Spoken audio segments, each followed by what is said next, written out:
Hello বন্ধুরা, রহস্য নাটকটিতে আমরা যা দেখব তা হলো রকি ও মাই 3 বছর ধরে প্রেমের সম্পর্কে ছিল। রকি মাইকে বিয়ের প্রতিশ্রুতি দিলেও পরে মাই জানায় সে গর্ভবতী। রকির দায়িত্ব এড়াতে চাইলে মাই ক্ষুদ্র হয়ে সব জানিয়ে দেওয়ার হুমকি দেয়।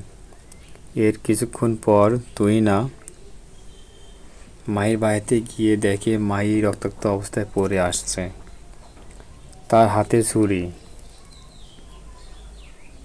থাকায় সবাই সন্দেহ করে যে তুহিনাই মাইকে খুন করেছে। ভয়ে তুহিনা রকির সাহায্য চায়, আর রকি লাশ গোপন করার চেষ্টা করে।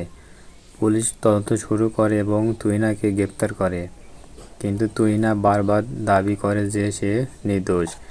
এদিকে তার আচরণ অস্বাভাবিক হয়ে যায়, পরিবারের সঙ্গে খারাপ ব্যবহার করতে থাকে এবং মানসিকভাবে ভেঙে পড়ে। অন্যদিকে মাই নিখোঁজ হওয়ায় তার পরিবার পুলিশের অভিযোগ করে। তদন্ত চলতে থাকে, সেই পর্যন্ত পুলিশ সন্দেহের ভিত্তিতে একটি জায়গায় খুঁজে মাহির লাশ উদ্ধার করা হয় এবং ময়নাতদন্তের জন্য পাঠানো হয়। সো বন্ধুরা, গল্পটিতে মূল বিষয় হলো গল্পটি প্রেম, প্রতারণা এবং গর্ভধারণ, হত্যাকাণ্ড, প্রমাণ লুকানোর চেষ্টা এবং পুলিশের তদন্তকে কেন্দ্র করে এগিয়েছে। শেষ পর্যন্ত মায়ের লাশ উদ্ধার হলেও প্রকৃত খুন কে তাই অংশে স্পষ্টভাবে প্রকাশ করা হয়নি।